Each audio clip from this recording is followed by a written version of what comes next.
Hey everybody, this is the Sliders Review, and since it's Women's History Month, I'm here today to talk to you about Absentia Season 1. So Absentia came out, I believe, in 2017, yes, and it stars Static Kanik and Stana Katic. And she's best known for Castle. She also voiced Lois Lane in Superman Brainiac movie, or Superman Unbound, or whatever it's called. And so she was on Castle for a long time, but then towards the end, rumors started swirling that her and Nathan Fillion couldn't get along. After the show got canceled, she later executive produced this show called Absentia. Now, I first watched this show years ago on Amazon Prime, but it actually came out on another network. See, it's filmed in Bulgaria, and the network it came on is AXN. I have never heard of that, but they used to air it on Amazon Prime. It's an international show. And when watching this show, I'm just like, yeah, that don't look like America. So I always wonder why the scenery always look different. That's because the setting is set in America, but it's in another country and stuff, filmed there. And so, but then the AXN network dropped the show after the second season. Now, I personally don't like the second season. I can't even finish it. I can only get to like 3 episodes and I stop. And because of that, I never watched the third, because I'm all like, okay, if I watch the third, I probably should watch the second to see what's going on and stuff, you know? And so I never watched the third. I'm probably going to watch the third now just to see what all going on. And I'm going to try my best probably to watch the second, but I just don't know. But the third season officially came out on Amazon Prime. They picked it up. After the third season, it got canceled and stuff. And it got canceled in 2020. But the first season is amazing. The first season is solid. The first season is really good. It's a little bleak at times, but it keeps you invested. Like, you really want to know what happens in every episode. And the reason for that is that they said in the first season only, they filmed it like a 10-hour movie. And it shows. That's probably one reason why I can't get into the second season and stuff. It just, I don't know, man. It's just, I can't get into the second season. And after the events of the first, I'm just kind of like, where is this going and stuff? And they also introduced her mom in the second season, which they never even mentioned in the first. And so I'm just kind of like, where in the world is this going? And so Absentia is a very good, gritty crime thriller and everything, a crime mystery. They wrote the first season so amazing. This is how you write a crime mystery. The people in the third season of Stargirl should have paid attention to this show, because this is how you do it. And what's so ironic is that what's his name? Who plays Jack? Neil Jackson, who plays Icicle in Stargirl, he's in this show. And so this is my first time ever seeing Stana Katic in anything, and I mean anything and stuff, because I've never seen her in live action. I've only heard her voice as Lois Lane, because I never watched Castle and stuff. And she does an amazing job in this. Her character is so good, and her character is smart. She's driven, she's focused, she's resourceful, she's determined. She's written like a perfect strong female character, where you see her actions but you don't hear about it. Like, she's not talking down to nobody. She's not being rude to people just because they're like men and everything. Like, she holds her own, and she, even when she does get upset at a man, it's because they actually had it coming and stuff. And so, like, she's so good in this role. And then not only this, but this show also has really good male leads and stuff. That's one problem that a lot of female-centered, like, strong women projects have been having in modern day, is that they write the woman super strong, but then they write the men super weak and everything. And a lot of people get turned off by that. But this show balances it out. My only problem with this is I hate well, I don't care what the gender is. When somebody gets like shot really bad or stabbed, all of a sudden they're ready to keep on fighting the next day or like an hour later. I hate that crap. And yes, they do that to her. And they also do it to her ex-husband. But when the ex-husband gets hit, he's down for the count where she's still up and running and doing everything else. And I'm just like, I hate when I see that crap. It's like, okay, if you get popped in the shoulder, okay, you can get up and run and do whatever you want. Then just don't be fighting with that arm, because then I'm not going to believe it. But when you get shot in the gut, and then the next day you're ready back to do everything you're ready to do, it's just kind of like, I don't know, man. That's just too unbelievable and stuff. And the one good thing about this season is that it's a very good mystery that leads you to one false lead to another false lead, which is what a crime mystery is supposed to do. You're supposed to get invested in all these minor characters and how good the detectives and cops or whatever are. And then when they finally start putting the pieces together, they figure out, oh, everything is in fact connected and stuff like that. And then there's like a huge twist ending and a second twist at the very end. I have no idea if the second season picks up on the twist at the very end, because I can't finish the second season. I really can't. But maybe what I should probably do is go halfway into the second season and then try to finish it, because they're only 10 episodes per season and they're like an hour long. And yes, this is still on Amazon Prime, so you can watch it. Also, it is out on DVD in like all different countries, especially that of America. But the problem is, the DVDs are super expensive, or at least in America they are. I am not spending 30, close to $50 plus $12 shipping just for a 10 episode arc. I ain't doing that. That's just stupid and ridiculous. And I don't know why it's so expensive like that for. It's like, it's ridiculous. Now, some of the DVDs in other countries, they're slightly cheaper, but you can't watch those on an American or a North American DVD. It just don't play like that unless you have a multiplayer DVD thing. And I don't have that. And it sucks because there's a lot of European shows I love to death that are out on DVD, and I can never watch them. I have to watch them on streaming sites. And as you know, I'm sick and tired of streaming sites. But what exactly is this show about? Well, so it deals with a woman being abducted and missing for several years. And then she's finally let go. And then so she's a special agent for the FBI. And so she's trying to get her life back in order, but so much has changed in just 6 years. So she's having to deal with that. But more importantly, she wants whoever abducted her. And so she is bent on finding this person. Only problem is, every lead that she's given, she ends up screwing it up somehow. And then she starts getting wanted for murder, to where the FBI turns on her. They assume she's the one who kidnapped herself. She's the one who murdered all these leads and everything. And they're hunting her down. So it's like a woman hunt as she's trying to do a man hunt. And so like, it's just like one thrilling like scene after like another, and I love it. This is something you would normally see a man doing, and it's so great to see a woman doing it and stuff. Okay, I just watched the first 2 episodes of season 3. I don't know, like it's interesting, but just didn't keep me gripped in like season 1, so I stopped watching. So let me run down a couple of characters and who they are and stuff like that before we get into like, you know, the big like nitty gritty of it all and stuff.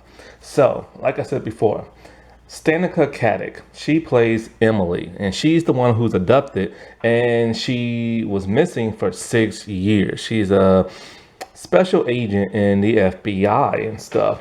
And so when, like I said before, like, you know, when she's found and everything, the FBI turns on her. I have no idea how to say this dude's name. Patrick Winsteer. He plays Nick. He is the ex-husband, well, technically current husband and ex-husband of Emily.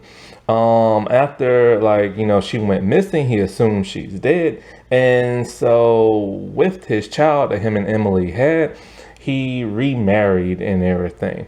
He is the only person originally who believe that Emily is innocent and he's trying to like help her until his family goes missing and Emily is framed for it. So then he completely turns on her and even tries to like shoot at her and stuff.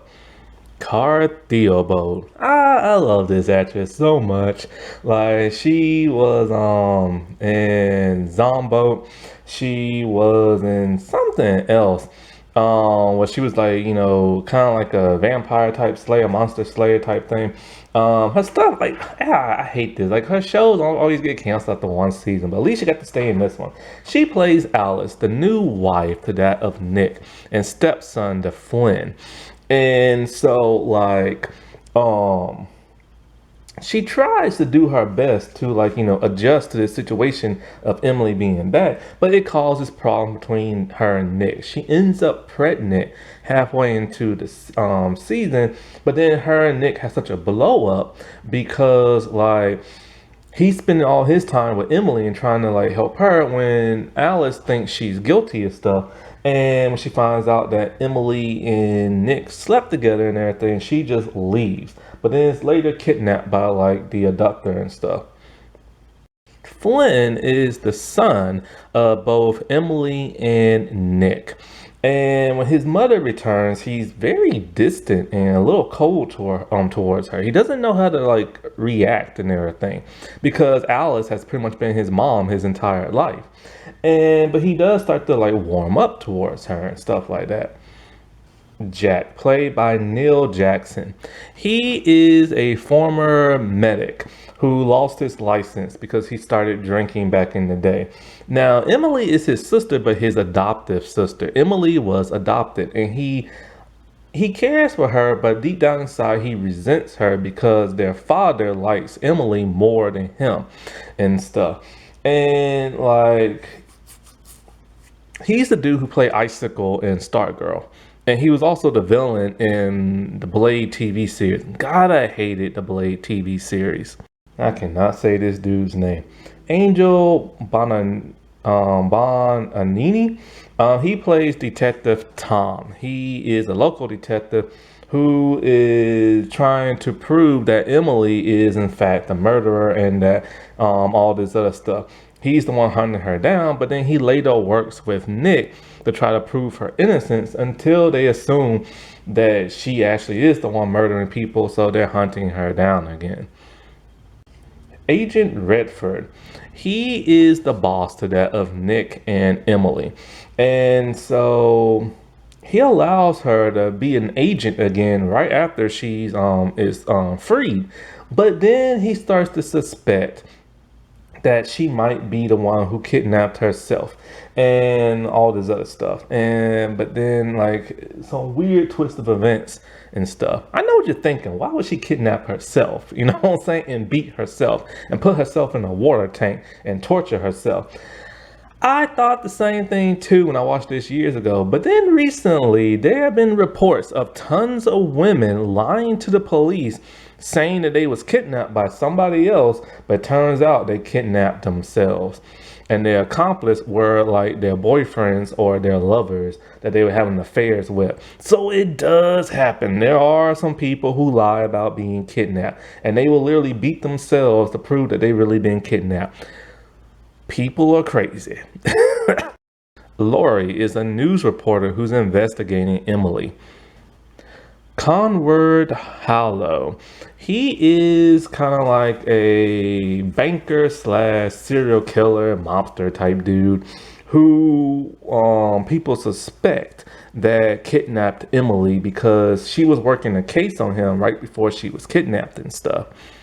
So the show pretty much starts off with Emily and Nick with their little son. He's probably about 2 or 3 in this, and they're having Thanksgiving dinner.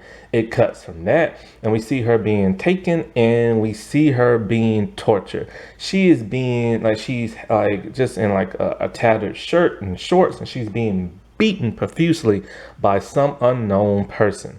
And She sleeps on the floor, the cold floor, in some weird room. We can't really see much.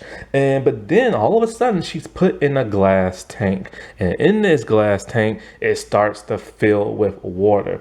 She is constantly being tortured for 6 years straight. By who? We don't know. And why? We don't know. And so all of a sudden, because 6 years has passed, Nick, her husband, assumes that she's just dead and he's ready to move on with his life. So he marries Alice and they raise this his son together. This pisses off Emily's adoptive father because her adoptive father is the only person who thinks she is still alive and thinks she's innocent and is pissed at Nick for moving on with his life.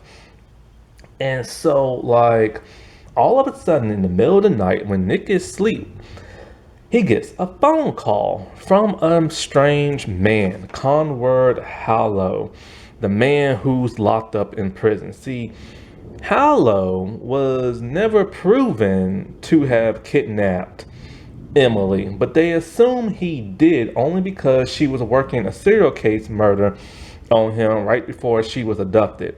And so because of that, and he's a known serial killer, they just said, okay, whatever, you're guilty. And so they threw him in jail or prison for 6 years. And then he ended up making a phone call to Nick telling him that life is precious. Everybody gets second opportunities. I'm giving you one now. He gives her the location, or he gives Nick the location of the cabin in the woods where Emily is being held and everything. He tells him, if you push it, you can make it there in 60 seconds. After that, she's dead because she's in a tank full of water and she's having to hold her breath. So Nick, he just like bolts in the middle of the night, and Ashley's like, oh, it's Alice. Wait, what's the new wife name is Alice. So Alice is kind of like, where are you going and everything. He won't even tell her. He just grabs his gun, grabs his vest, heads to like the station, and gets the rest of the agents and everything. So they start combing the woods, and they're inside the wooden cabin, but there's nothing inside. It's completely empty.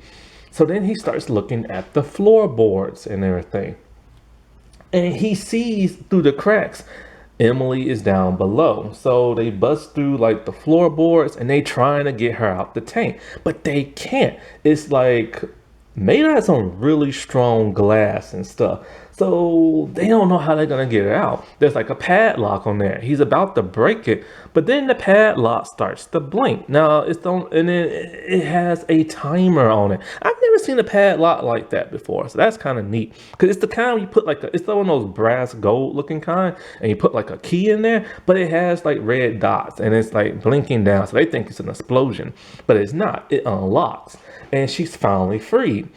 So when she's in the hospital and everything, and they're telling her what had happened and stuff, they informed her she's been missing for 6 years and everything. Because when they show her a picture of her son, she don't understand how he's so old and everything. Not her entire life, but like a good chunk of her life has been like gone, taken from her. And you can imagine that's gonna leave somebody like frantic and everything, devastated and distraught. And as a result, she is jittery, and as a result, she has PTSD. She can't be around bodies of water. She can't be around showers. She can't be around like puddles on the floor. I don't know how she takes a bath. And they have to reteach her something. They have to reteach her how to drive. She can no longer drive and everything. And so when she goes to visit her son and her still husband, I mean, they're still technically married, but not really. So I guess we call Nick the ex-husband. Alice is trying to do the best to get the house in order and make everything all perfect, but there's a huge puddle on the floor, and so she's desperately trying to get that up before Emily shows up, and this causes an argument between Nick and Alice and stuff. So when she shows up, Alice is being friendly, being nice. Alice is being very supportive in this bizarre, weird time. But could you imagine what she has to go through? She is in love with a man for like 6 years and married to him. And now all of a sudden his wife comes back from the dead and stuff. On top of all that, the son is really upset. He's all like, "Mom and Dad fought for the first time because you're back and everything." And he's very cold and very distant to her and doesn't really talk much. He doesn't know how to act either because she's been gone for a good half of his entire existence. So she's like a complete stranger to him and everything. And you know how kids are when they start to meet, like, their parent for like the first time and everything. But he's having to re-meet her and stuff. And so she sees how upset he is and not paying attention to her. And so she just leaves frantic and upset. Now, while all of this is going on, the FBI agents have found a body in the ocean. They can't identify it because this has been in the water for so long, the face is so mushy and everything. And they find DNA underneath the fingertips. So they are wondering who could it be and everything. And it was found in the water near where, like, they found Emily in the cabin. So they assumed, okay, maybe it could be possible that, like, it could be another bad guy she took down years ago and who could be her enemies. And so it's this one sex trafficker type dude, human trafficker type person named Rob Cineboy or something like that. So they started doing DNA testing on the DNA and the fingernail and everything else, right? Well, while this is going on, you have to think about Harlow. What about him? So he's been locked up in prison for 6 years. So he's all like, I can't possibly have kidnapped you and beat you. I've been locked up. But then what about the mysterious phone call from him? And they want to know how he pulled it off and everything. Who is he working for? And he's all like, look, I'm innocent. So of course they have no choice but to let him go. This does not set well with Emily because she feels he is behind all this and stuff. And so, like, one stupid thing they do is that Redford, the boss, he decides to reinstate Emily right after she's like been found. Now, after being gone for 6 years and being in a tank and torture, she is not in the right mindset to be an FBI agent and be carrying a gun right now. You know what I'm saying? But she goes anyway. So she has this one informant, a woman in the strip club, and so like who used to work for Cernovoy. She was one of his like working girls and stuff that he kidnapped. And so Emily freed her years ago, and now she's like Emily's informant. She knows the location of where he's gonna be at. So her and the rest of the FBI agents, they go there to bust him, but it's somebody completely different. And they don't know where Cineboy is. So this pisses off Emily to where she is enraged. She just can't take it. Her mind is fractured. She beats the snot out of this other human trafficker and stuff to where the other agents have to pull her off of him. Well, in a shocking turn of events, when they do the DNA test on the drowned body, the DNA underneath the fingertips was not that of Cineboy, which they assumed. The DNA underneath the fingertips is Emily. The body that drowned was Cineboy. So now the question is, who murdered him? This is now leading some of the FBI agents to believe that maybe 6 years, Emily turned, or maybe she kidnapped herself and was working with somebody else, and probably working with Hollow or something. Nick does not believe this because he's all like, why in the world would she kidnap herself? And, that begs the question to a lot of people and stuff. And so because of this, now they want to start investigating her.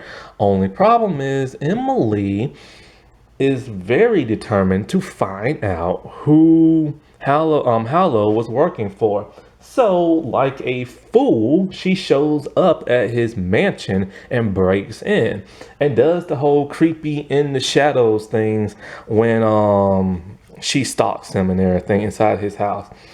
And she's basically just like, I know you did it and all this other crap and blah, blah, blah, blah, blah, and blah, blah, blah, you know what I'm saying? And so, like, he's all like, look, man, I'm innocent. I don't know who did this to you, but I feel bad and everything. But she don't believe it. Next thing you know, he opens the door and here comes a bunch of like cops, detectives and stuff. One of the detectives were working undercover, working for Salvo, not Salvo, but Hala. I guess that's like a worker in the house or something. So they arrest her because they want to know why in the world is she going after him and stuff.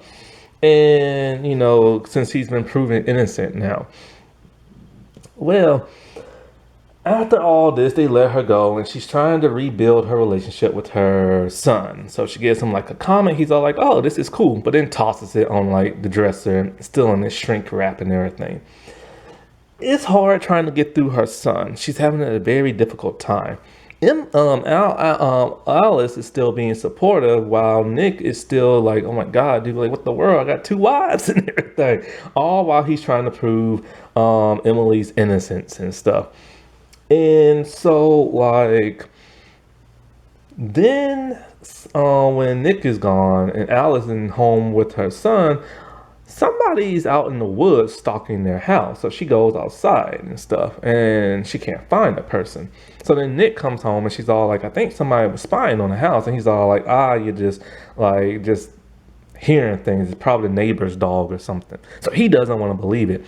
Man, when a person tells you, yo, I think somebody's stalking me and everything or stalking the house, you best believe them, especially if you're an FBI agent and stuff. And your wife just been found after 6 years of being kidnapped and stuff, Well, there's a huge, huge problem. Hallow has now been found dead, bloodied, inside his pool, face down. And so the FBI, of course, they only got one, and the detectives, they only think one person could do this. It's Emily, because she broke into his house before. And so this is when Tom comes in, the detective dude, and Nick has contacted him, is all like, yo, man, just give me some time, like a day or something like that. I have to prove her innocence. He's like, fine, I'll give you a couple of hours, like whatever, you know what I'm saying? And so, like, this is now bad. The number one suspect who probably could have kidnapped Emily has now ended up dead. And she's the last person to see him alive from breaking into his house the night prior and stuff. And so it's not looking good for her. While all this is going on, her and Jack, her brother, they're not getting along. He has started drinking again. But she was staying with him at first, right? When she got back, and he tells her, you're just adopted and dad loves you more and you're not even really his, and you don't know what it's been like for these 6 years. Like, and then they're talking about like how I had to like pay dad bills and all this other crap and blah, blah, blah, blah, blah, and blah, blah, blah, blah, blah. And so they get into a huge argument where she just goes and stays in like a motel. So when Nick goes to visit her, because what happened was, she tries to rebond her relationship with her son again. So she takes him race car driving and stuff, like for little kids. And so, they got the helmets and everything. He's having a blast. He's finally starting to bond with that of his mom. Only problem is he wasn't paying attention. His car flips and he's being dragged on his head. He goes to the hospital in a brace and all that stuff. Ashley shows up and she is furious. She's all like, how dare you put his life in danger and blah, blah, blah, blah, blah. I'm his mother. She's like, well, I'm his mother too. And so Ashley is starting to turn, is it Ashley or Alicia? I don't know. It's one of those two.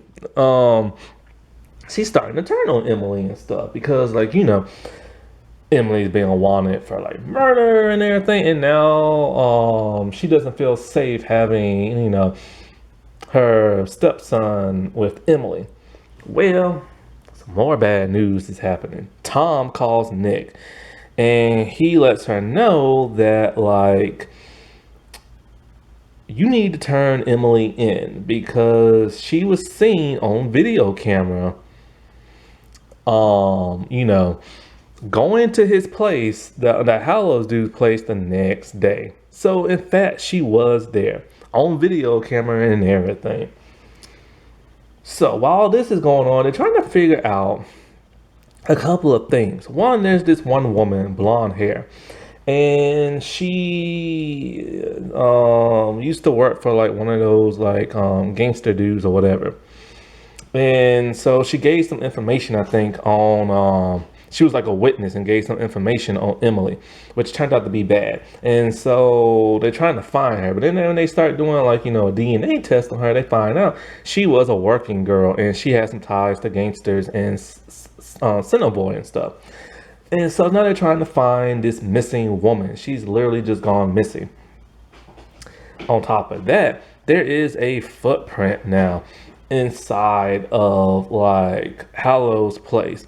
So when Nick is doing like, the scan of like the footprint and what kind of shoe it belongs to, the type of shoe it belongs to is a standard type shoe that all FBI agents wear. So he knows that there's some type of mold there.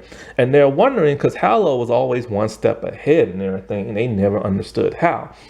And so this has now caused Emily and Nick to suspect their boss because his shoe size matches that of the print they found. And so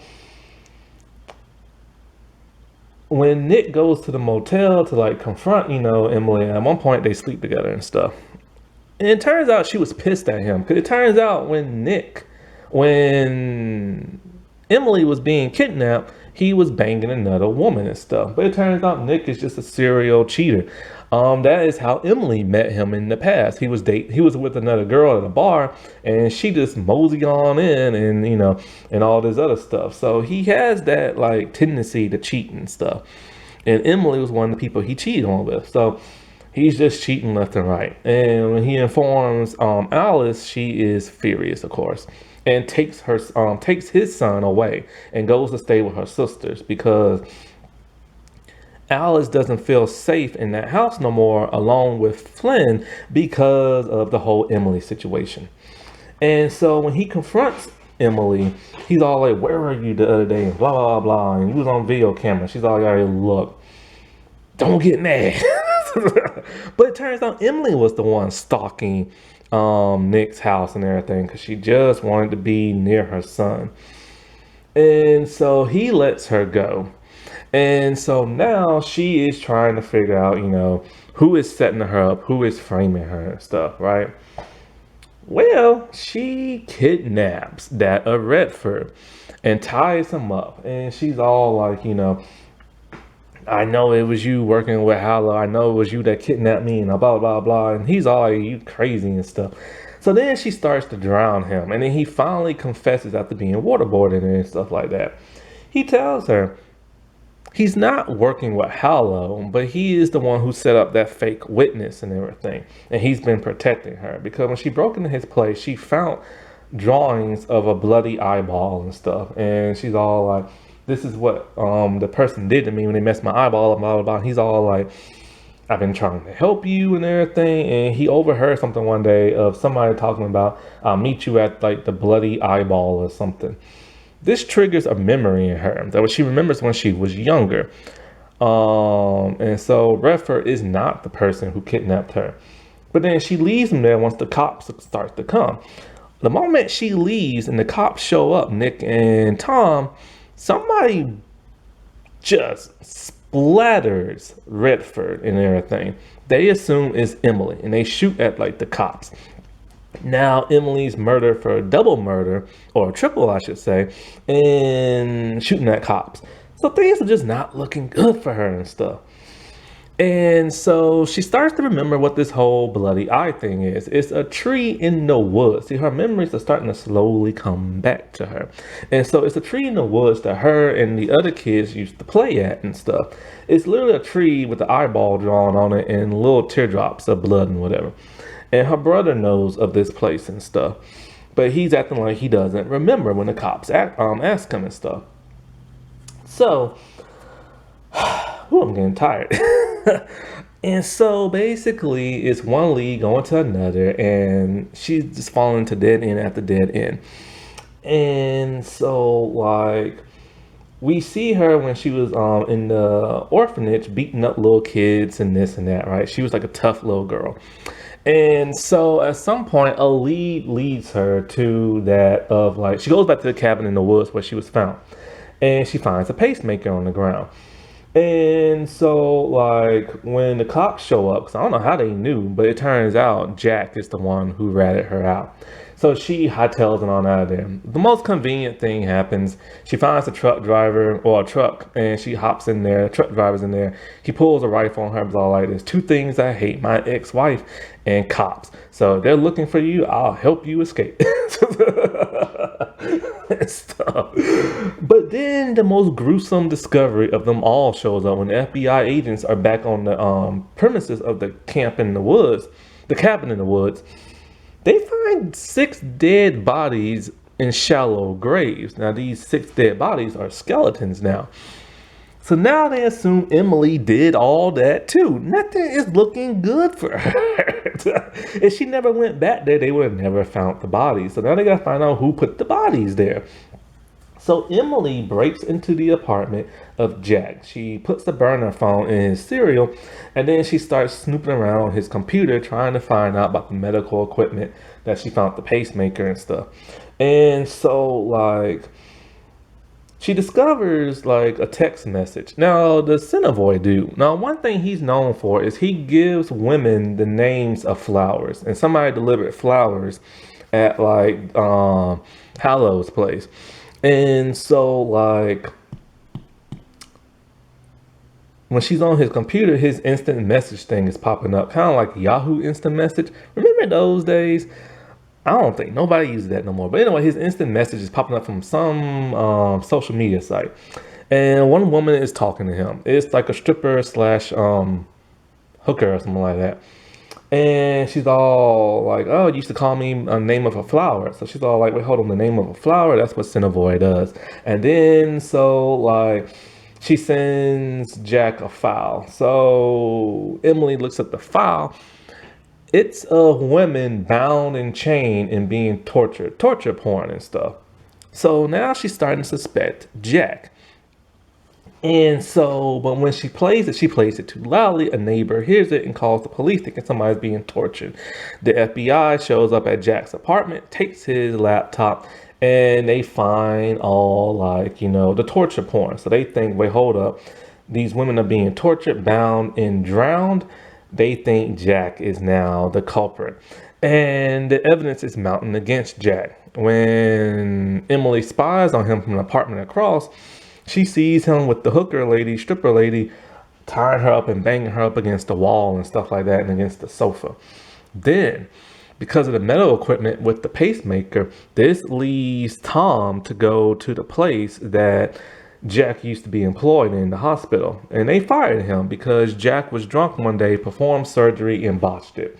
So he lost his license. Also, around that time, somebody put a lot of money in his bank account, and he was embezzling money from the company, and he was buying supplies that they didn't approve. So now the evidence is really mounting against Jack. He hates his adopted sister. He cusses her out. He hates that the dad loves the sister more. So now they're looking to implicate Jack. But of course, Emily is one step ahead. And so she goes back to that strip club where the stripper lady is at, and she starts making him confess to how long she knew Jack, and talking about they used to have a relationship, but then they broke up about 6 years ago. This is around the time Emily was kidnapped. Well, the bodyguards come in, and Emily is now shooting up the place, shooting the bodyguards, and Emily gets shot in the stomach. When she flees, of course, because it was on a webcam, the cops are alerted. And this is the same website that Jack is visited and stuff. So he is now arrested when he goes to his AA meeting for alcoholism and stuff. But he's bailed out by that one news reporter lady and stuff. And so like Emily is now shot and bleeding out, dying, right? So she calls Jack of all people to stitch her up. He does it, and it turns out Jack is not the person responsible for this, and she never really truly assumed that he was like, you know, the killer and the kidnapper and stuff. And so now it's kind of like, crap, dude, that was the biggest red herring of them all, and a good one at that. So, like, well, heck, if it's not Jack and everything, just because, oh, he has like a torture porn fetish, but that's about it. And so they have a heart to heart about what happened those 6 years she was gone and how he drove into alcoholism and lost his license and all this other crap and started stealing money from the hospital. So now she's back to square like one of trying to figure out who kidnapped her and stuff. And so then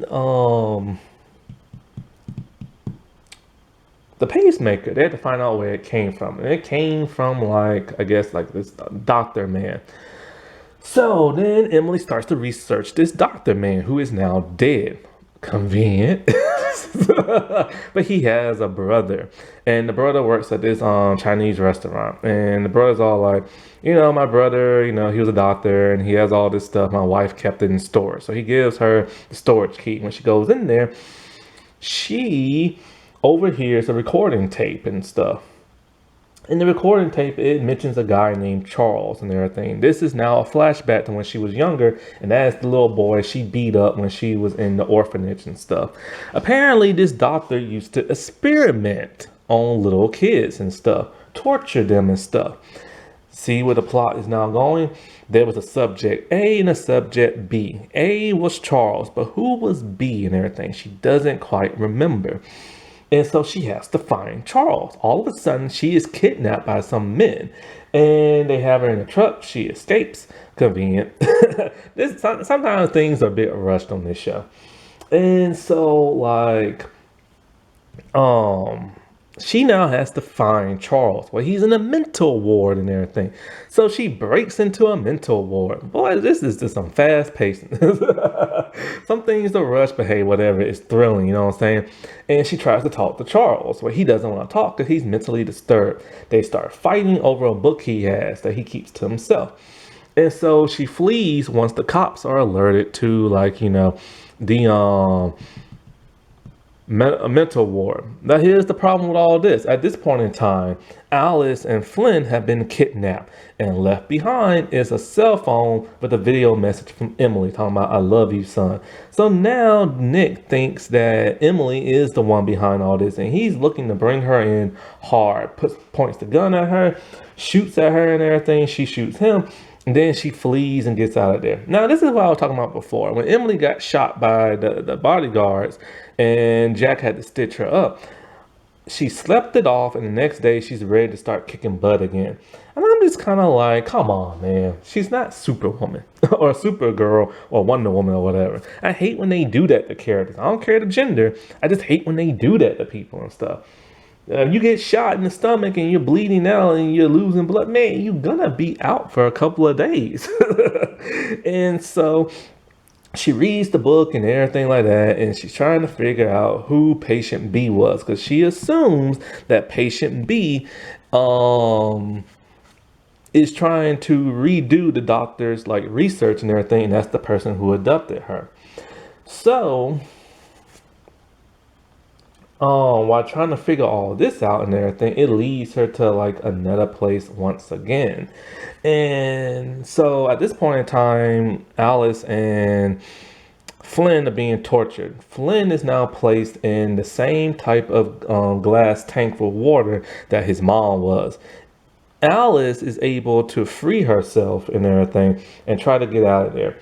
And so the cops are also on the alert of Charles and whoever patient B is and stuff like that.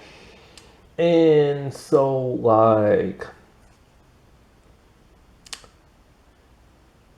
patient B, we saw this person early in the episode, early in the season. They're barely in the show, but that person has a hole near their collarbone. And I always wonder what's up with that hole and everything. And the detectives are like, oh, you must have got in like the crossfire or something like that, or got hurt by somebody. So okay, like whatever, they blew that off. So I didn't think about that no more. Well, when Emily goes to like where the place that like Alice and her son are being held, she is taken hostage once again, and she wakes up in the room, and the abductor's on like, the video camera, and it's all like, we're gonna show the real person you are and how you ruined my life and everything like that for 6 years.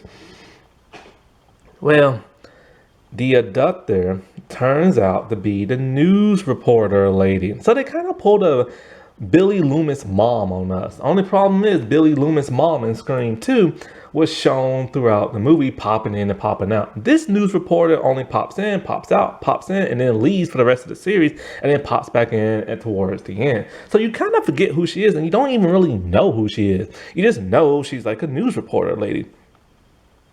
And so and that's what the little hole in her collarbone is from where the pacemaker was and stuff.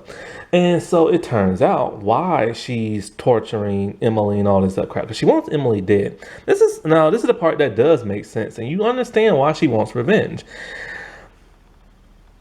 The doctor dude only went after aggressive kids in the orphanage to experiment on for 6 years. Charles was one of them. And Emily was supposed to be the second, but she decided she didn't want to go for whatever these treatments were or whatever the doctor wanted, and she switched the files with that of Lori and stuff. So Lori was tortured for 6 years instead of Emily as a child. This drove her mad and crazy to where her and Hallow started working together and they killed the doctor dude. And they are the ones, well, actually, Lori was the one who kidnapped or abducted Emily and tortured her for 6 years to get her revenge. So it makes sense why she wants revenge. What doesn't make sense is why they let her go. Because they were just going to kill her. Why didn't they kill her right then and there? Why frame her for all this? Oh, that's right. They had to get Hollow out of prison. So that's why they let her go. And so now Lori is going to exact her revenge and everything. So Nick shows up. There's a shootout, and then Emily gets away, but then Nick still thinks she's involved all in this and points a gun at her. They find what's his name, Flynn, and he's literally grabbing Emily by the throat, shoving her to the ground in front of Flynn and everything. As he gets Flynn out of there along with Alice and stuff, and he's still grabbing her by the neck and tossing her around, all in front of his son. His son still loves his mother. As they all try to get out of there, Nick is shot. And this is now leading him to believe, oh, Emily is innocent. So they get out and he goes to the cops. He grabs a rifle. He's still able to run. And he's looking for Lori and everything. Him and Lori have a shootout. He's hit again. And then all of a sudden, Emily takes down Lori. And she drowns her face in water and everything and kills Lori. When Emily goes back to Nick, the cops arrest her. All they have to say, especially Alice, all they have to say was, she's not responsible. It was the other lady that blah, blah killed. But they take her anyway. Well, it turns out time has now passed and Emily has been cleared of all charges. And Lori is the main suspect and stuff like that. And so they're at like a party. All the family members and stuff are all at Nick's place and everything. And everybody's getting along. And now all of a sudden, they're starting to do that cliche thing where Tom is starting to like Emily and flirt and smile with her. Dude, you've been hunting her down for days or weeks. And now all of a sudden you're flirting with her. Like, I hate when they do that in TV shows. Just stop doing that. But then the what's that thing called? The dishwasher is leaking water again like it was on the first episode. So this is starting to call Emily to have some PTSD. This is the last twist shocker. I did not see this coming. As she's trying to get up the water, she's having flashbacks of her drowning Hallow. So, indeed, it was not Lori who killed Hallow, who drowned him in his own pool. It was Emily the entire time that killed Hallow. And I'm just kind of like, well, she forgot she did that because she either just blacked out or like whatever. And I was wondering, this is going to lead into season 2 or what? I don't remember this being a mention in the first couple of episodes of season 2. So, yeah. So that was a very huge shocker at the end. Turns out Lori was the abductor and everything. Emily's the one who switched the file so that what's her name could get tortured, and then what's her name wanted revenge. But then Emily was the one who killed Hallow. Like I said before, season 1 is extremely solid, extremely good and everything. It leaves you wanting more. It leaves you on a great mystery and everything.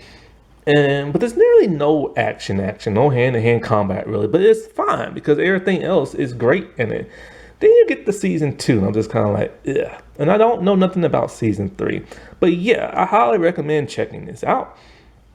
Don't buy it on DVD. Just get like Amazon Prime.